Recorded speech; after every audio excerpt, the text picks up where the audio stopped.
In chapter 1063 of One Piece, we find out more about Kuma's past, the devil fruit powers of Blackbeard's crew, and Blackbeard's master plan about attaining the One Piece. Welcome to Chapter Secrets, where we break down all the details about every One Piece chapter.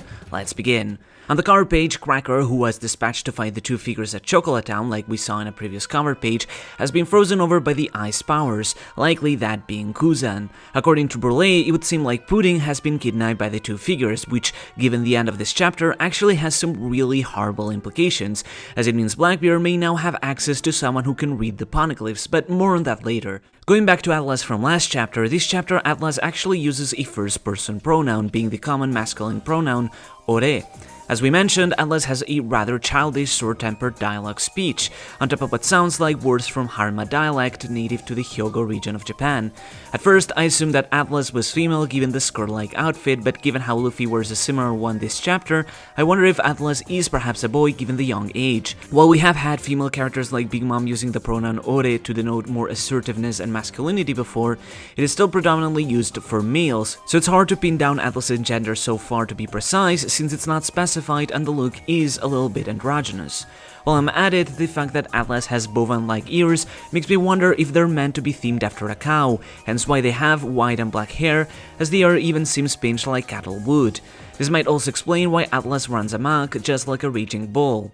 The Straw Hats, with what is basically honorary member Bonnie now, observe the people of Egghead moving about the island. As the drawings and the sound effects seem to depict, they are moving in a very robotic manner, so it's possible that they may perhaps all be robots, especially since some of them look like actual robots, which brings into question how many living hominids there are on the island besides Vegapunk.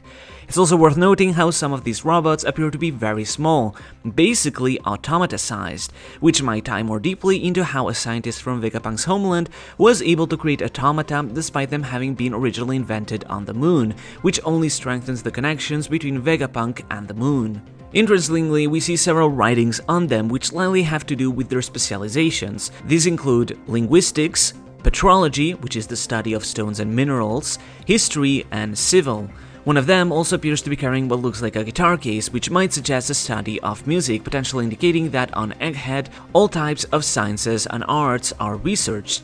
Another neat detail is how the ground beneath them appears to look like the matrix of a computer, giving the island that much more of a futuristic feel. The look of it is very similar to that of other sci-fi landscapes, like that of the grid from the Tron series, which might have served as an inspiration for Oda, giving the similarity in the designs of the clothes.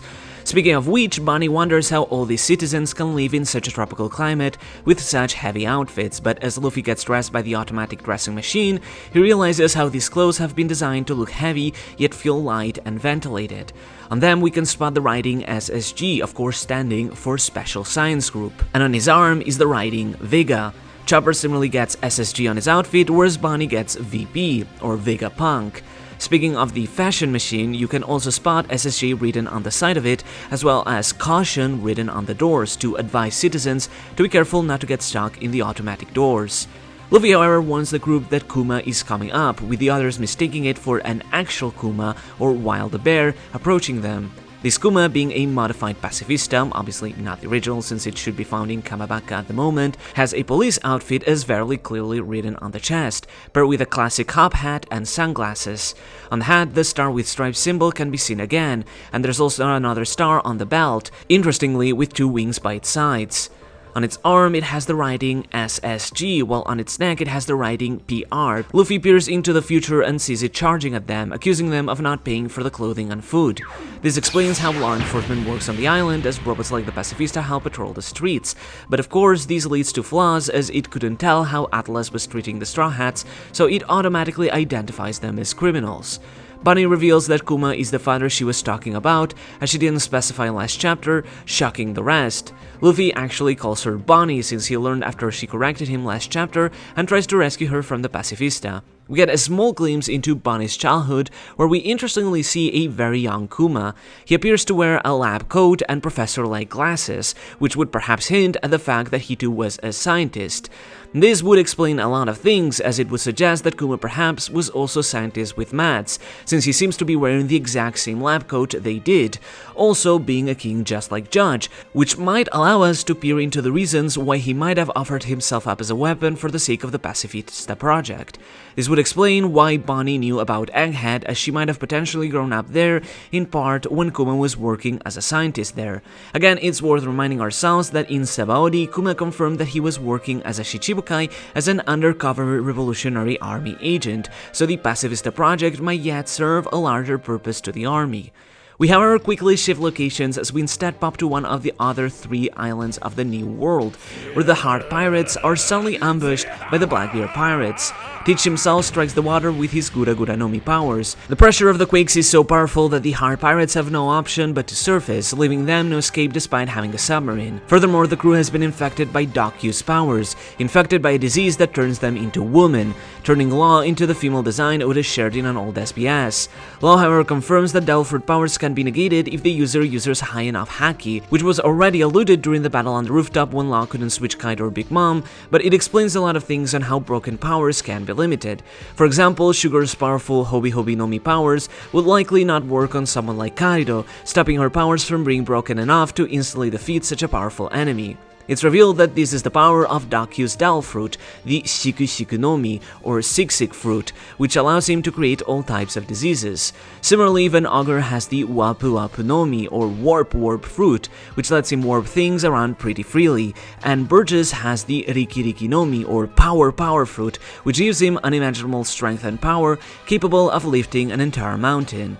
Finally, Doku's horse, Stronger, seems to have eaten the Uma Uma no Mi, or Horse Horse fruit, mythical type model Pegasus, which allows it to become a winged horse that can fly through the skies, quite similarly to how Ganfall's Spirit Pierre ate the normal model Uma Uma no Mi to turn into a Pegasus too. This does bring the question, however, of if Stronger is a horse who ate the Uma Uma no Mi, much like how Luffy or Sengoku have eaten a mythical type Hito Hito no Mi, or if Stronger was actually a human this whole time, who was in transformed form, though I find the former to be more likely. This does also bring into question on whether the other members of the crew got their Dal fruits, but Law seems to suggest that Doku, Augur, and Burgess all got theirs recently, leading to an increase in bounties, with Burgess' case being something we can actually verify since he didn't have a fruit yet at Dressrosa, wanting to take Ace's Mera Mera no Mi instead. Speaking of which, Burgess' appearance has changed, now wearing a metal prosthetic since Sabo ruined his face at the end of Dressrosa during chapter 792, and we saw he seemingly was very injured by chapter 803. This is also the first time we see Van Augur post-timeskip sporting a very classy beard. This leaves only San Juan Wolf as the last of the Blackbeard Pirates we need to see post-timeskip. This move suddenly puts Blackbeard in a really advantageous position though, especially when you tie it with the cover story. As we know, Kuzan is now seemingly allied with Blackbeard like the Gorosei mentioned, maybe even potentially being the currently unknown 10th Titanic captain, and he likely went to Topland with another Titanic captain to kidnap Pudding. This is a big deal since it was said that the three-eyed race had the power to hear the voice of all things, and thus be able to read poneglyphs. It's the reason why Big Mom kept Pudding around, though because Pudding was only a half three-eye, she had yet to awaken this power, which she hasn't done yet.